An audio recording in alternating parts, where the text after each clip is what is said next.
Olá, boa noite, eu sou a Camila do Ministério Esperança de Israel e hoje nós estamos aqui mais uma quinta-feira, com mais um vídeo, com mais um pouco do que a palavra de Deus no livro de Provérbios tem para nós, né? Com mais um pouco do que o Senhor tem para que a gente assim o conheça mais da sua sabedoria e viva cada vez mais com os valores dos céus, né? Nos aperfeiçoando na verdade que salva, que cura e que liberta. Então hoje nós continuamos a leitura do livro de Provérbios, no seu capítulo 20, mas nos versículos de 21 a 25. E esse vídeo ele tem um nome chamado Conhecendo Mais de Deus, porque é isso que a gente faz cada vez que a gente se debruça sobre a palavra de Deus. Nós conhecemos mais do nosso Senhor e daquilo que Ele tem para nós, todo o conhecimento, toda a sabedoria e todos os valores que os céus possuem e que assim nós desejamos, né? Nos assemelhar a Jesus e ao nosso Senhor para viver com eles nos céus. Então, sem mais demora, livro de Provérbios, capítulo 20, versos 21 a 25. Se você tiver com a sua Bíblia aí, abra ela e acompanha comigo, mas se você não tiver também não tem problema. A gente faz uma leitura pausada, tanto do verso como dos versículos de referência, como é de costume. Então, livro de Provérbios, capítulo 20, versos 21 diz assim: Entrando-se apressadamente de posse de uma herança, no princípio, o seu fim não será bendito. E parece complicado, mas os versículos de referência vão ajudar a gente a compreender mais do que o Senhor quer dizer para a gente nesse verso. Em Provérbios, capítulo 28, verso 20, diz que o homem fiel ele vai ser coberto de bênçãos, né? Mas o que se apressa a ficar rico, a se enriquecer, não ficará impune. No livro de Abacuque, no seu capítulo 2, no seu verso 6, diz ainda: Não levantarão, pois, todos estes contra ele uma parábola e um provérbio sarcástico contra ele, e se dirá: ai daquele que multiplica o que não é seu, até quando? E daquele que carrega sobre si dívidas. E também nesse livro nosso de Provérbios de hoje, mas no capítulo 13, lá mais para frente, né? Anterior, na verdade, capítulo 13, verso 11, que diz assim: a riqueza de procedência vã diminuirá, mas quem a ajunta com o próprio trabalho aumentará. E em resumo, a gente pode trazer a seguinte reflexão, né? O Senhor ensinando pra gente, tanto de forma resumida quanto no detalhe, que ganhos ruins equivalem à perda. O que quer dizer com isso? Por exemplo, uma riqueza, uma herança que assim, por maior e melhor que ela pareça, né? Se ela foi iniciada, obtida, construída de alguma forma suja, de alguma forma iníqua, de alguma forma ilegal, se o começo dela, né, ela foi ajuntada, ela foi alimentada, né, de uma forma ilícita, ilegal ou suja, né, ou indevida, irregular ou imoral, ela é prejuízo, mesmo que depois ela tenha se tornado o caminho, por exemplo, de ajuda para outros, ou bênção para outra, enfim, mesmo que depois de multiplicada ela tenha sido usada para o bem.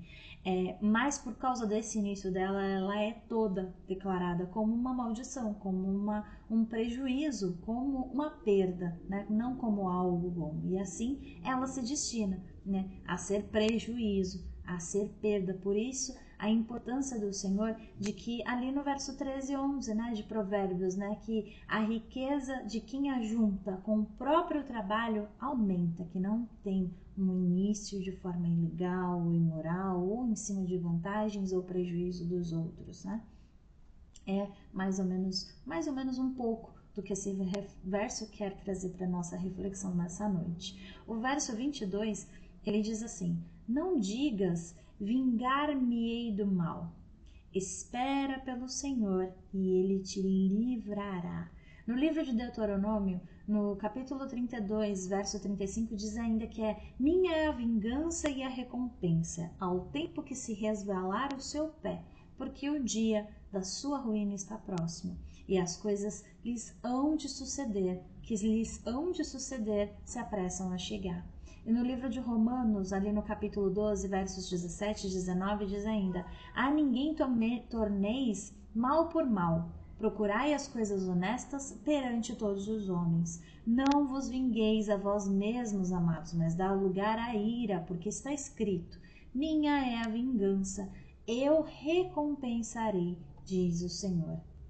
Ainda no livro de 1 Tessalonicenses, no capítulo 5, verso 15, diz assim, que vede que ninguém dê a outrem mal por mal, mas seguiu o bem, tanto uns para com os outros como para com todos.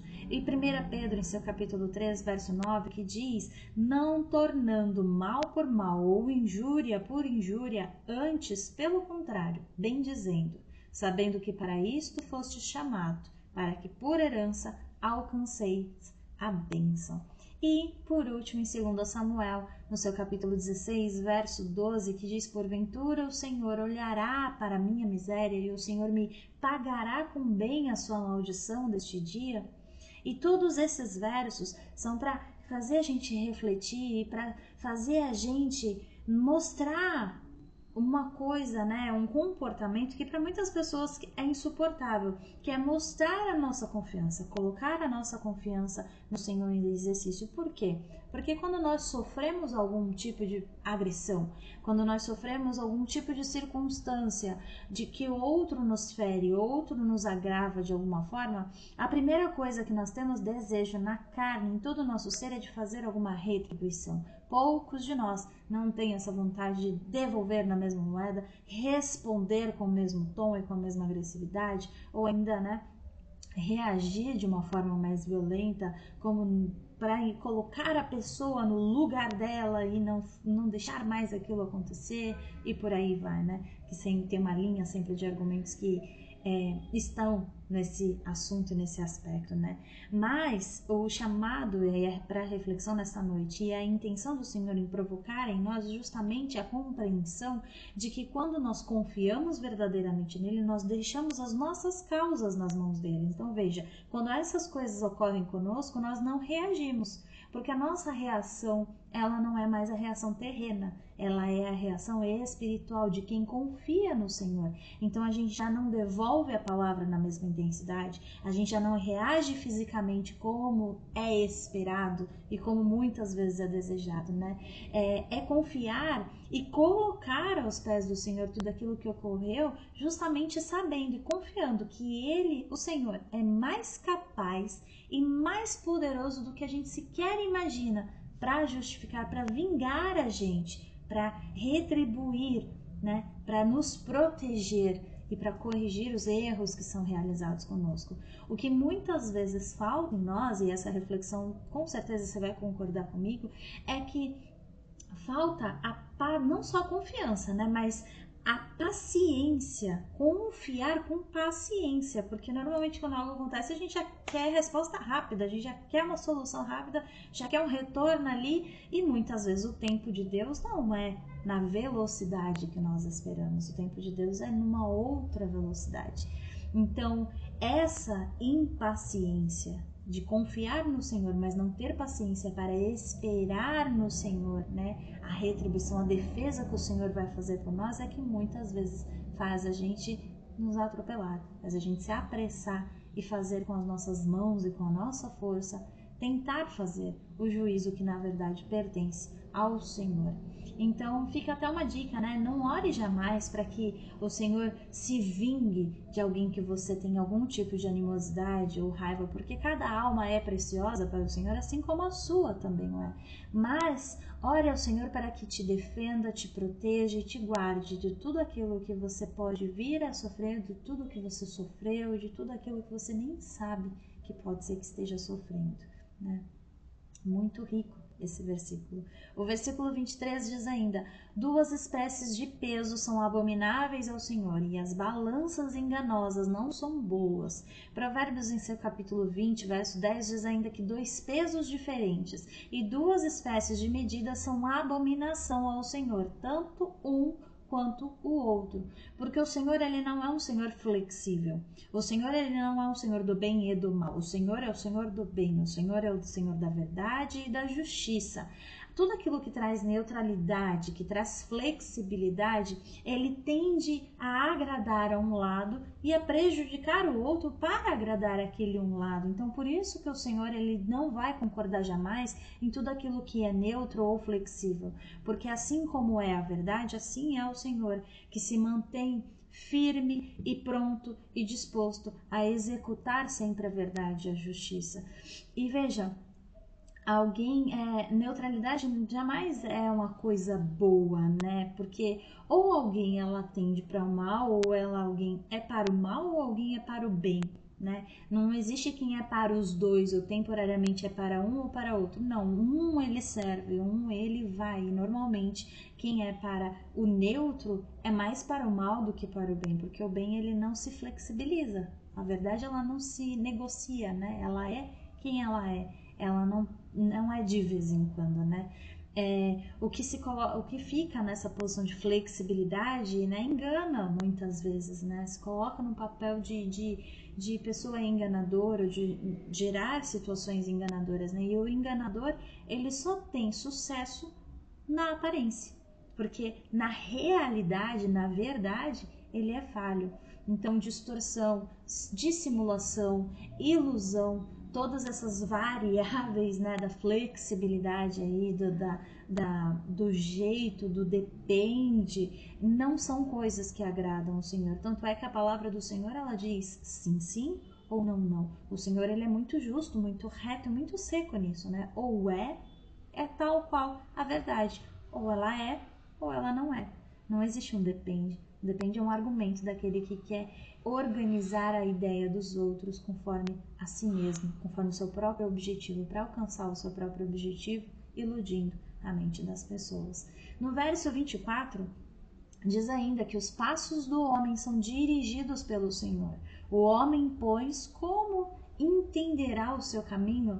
E Salmo 37, no versículo 23, diz que os passos de um homem bom são confirmados pelo Senhor e deleita-se no seu caminho, né? Provérbios, em seu capítulo 16, verso 9, diz que o coração do homem, ele planeja o seu caminho, mas o Senhor é que lhe dirige os passos.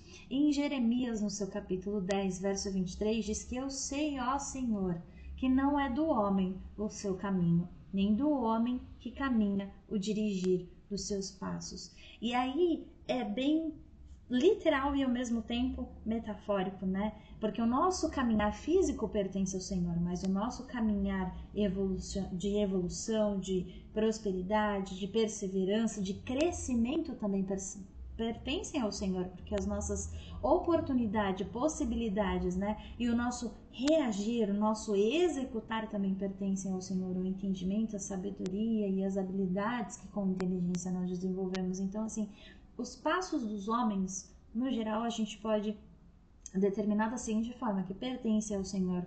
Todo e qualquer coisa que é realizada pelo homem, qualquer sucesso, qualquer empreendimento, né, é inteiramente devido ao Senhor, porque o Senhor é o Deus da vida. Começamos com a premissa básica: se não houvesse um Senhor, Deus da vida, não haveria vida e não haveria o homem, logo nada poderia ter sido realizado, né? O Senhor, ele dirige as ações que são naturais, né, através de uma providência de ordem, uma providência que a gente pode dizer, né, de ordinária, de ordem de todas as coisas, né, e as ações que são espirituais, ele dirige através da sua providência espiritual, né, ele predestina, ele tem a pré-conhecimento, ele tem a presciência desde a eternidade, e aí ele age, ele desperta, né, aquele, por exemplo, que é pecador, ele remove muitas vezes, ele auxilia removendo os obstáculos da vida daquele pecador, né, e sugere, né, que aquele estado de vida que ali é apresentado ao pecador, ele consegue entender, perceber, prever que aquele homem não cairá, né, mas vai alcançar ali, perseverar e alcançar a glória da vida eterna. Essa é a expectativa do Senhor, essa é a presciência do Senhor, né? Essa é a previsão, a predestinação do Senhor. Entretanto, os caminhos e as escolhas são realizados pelo homem, porque todos nós sabemos da questão do livre-arbítrio. Então, o Senhor sempre espera para nós e projeta para nós o melhor que Ele tem para oferecer, o melhor caminho, a melhor direção, a melhor oportunidade, né? Todas as melhores circunstâncias, mas nós, com o nosso acúmulo de escolhas, com as nossas rompantes de independência, julgando que nós conhecemos o nosso próprio caminho, nós não nos suportamos as nossas decisões e as nossas escolhas no Senhor. E aí, decidindo por nós mesmos, muitas vezes nós falhamos grandemente. Então, por mais que a gente possa, né, entender o nosso caminho, né, em relação a tudo que a gente conhece como início e tudo que a gente conhece como destino, ponto de chegada, né, ponto de partida e ponto de chegada, a gente não entende muitas vezes qual que é o melhor meio para chegar nesses caminhos, né? E a gente também não consegue garantir os resultados. Por isso, a grandeza da palavra de Deus, porque é o Senhor, né, clamando ao Senhor em tudo aquilo que nós realizamos, pedindo a Ele a orientação dEle, né, confiando nele ao invés do nosso próprio entendimento, é garantia de sucesso em tudo aquilo que nós fazemos, é garantia de que todos os bons caminhos serão traçados pelos nossos pés, as boas ideias vão alimentar as nossas mentes e os bons frutos vão sair dos nossos braços e das nossas bocas. E o último verso da noite é o verso 25, que diz: laço é para o homem dizer precipitadamente, é santo, e feitos os votos, então inquirir. No livro de Eclesiastes, no capítulo 5, versos 4 e 5, diz assim: quando a Deus fizeres algum voto, não tardes em cumpri-lo, porque não se agrada de tolos. O que votares, pagam. Melhor é que não votes do que votares e não cumprires. Veja, primeiramente, é muito importante que a gente deixe extremamente claro: o Senhor não precisa de nada do que nós fazemos. Nada do que nós fazemos é essencial para a existência do Senhor, ou é essencial para o poder dele, né? Ou para o amor dele para nós. Mas muitas vezes nós fazemos votos em amor, nós fazemos votos em gratidão, nós fazemos votos para que nós possamos crescer e aprender, nós fazemos votos por vários motivos. E qual a questão do voto? O voto, ele é mais do que uma promessa, ele é um compromisso. E você faz um compromisso com aquele que criou todas as coisas. Então é extremamente importante e sério. E é uma armadilha muito perigosa para uma pessoa fazer um voto sem pensar naquilo que está se comprometendo, naquilo que está ali aliançando com o Senhor, e depois só ver se vai conseguir fazer ou não, no calor do momento, no rompante, né? Deixar algo aos pés do Senhor como um voto, né? Como um voto de prova ali, de fidelidade, ou enfim, por aí, vários motivos as pessoas fazem voto, né? Antes de ver, investigar, pensar e refletir se seria possível, né, de cumprir aquele voto. Na palavra de Deus tem o exemplo de Ananias e Safira, que eram um casal no livro de Atos, Atos 5. E esse casal vendeu uma propriedade, fez o voto de que o valor da propriedade iria para a igreja do Senhor, iria para a ajuda dos apóstolos, iria ali, seria destinado como um voto. Só que quando eles venderam a propriedade, eles viram o montante do valor e eles mudaram de ideia. Eles reservaram uma parte desse valor para eles e então foram entregar a outra parte. E conforme corre a história, sugira a leitura, né? O Senhor, eles têm uma execução sumária, o juízo de Deus cai sobre eles, eles morrem por causa dessa quebra desse voto. Veja, eles não eram obrigados a fazer o voto de que dariam todo o valor. Estamos falando de um voto de dinheiro como exemplo que existe na Bíblia, mas poderia ser qualquer outra coisa. Nós não somos obrigados a fazer um voto e despender aquilo, mas uma vez que nós façamos, não quebremos, porque nós fazemos um voto com alguém que não muda de ideia, que não se esquece, que não cancela. O Senhor, ele é justo, santo e eterno. Tudo aquilo que nós declaramos, tudo aquilo que nós fazemos e entregamos para ele de todo o coração, nós assim precisamos cumprir e nos empenhar e nos esforçar. Então é muito sério quando nós fazemos uma aliança de voto com o Senhor, porque nos céus é considerada que a nossa palavra ela tem um peso muito maior do que a nossa sociedade reconhece aqui na Terra, porque é uma palavra declarada ao Pai que tudo criou, né? Essas são as reflexões e os versos nesta noite. Eu agradeço muito a tua companhia até aqui, e se o Senhor assim permitir, na próxima semana, última semana do mês de setembro, nós estaremos aqui com mais alguns versos do livro de Provérbios, fechando, acredito, a leitura desse capítulo na próxima semana, se o Senhor assim nos der oportunidade. Eu agradeço mais uma vez a tua companhia até aqui e que Deus te abençoe.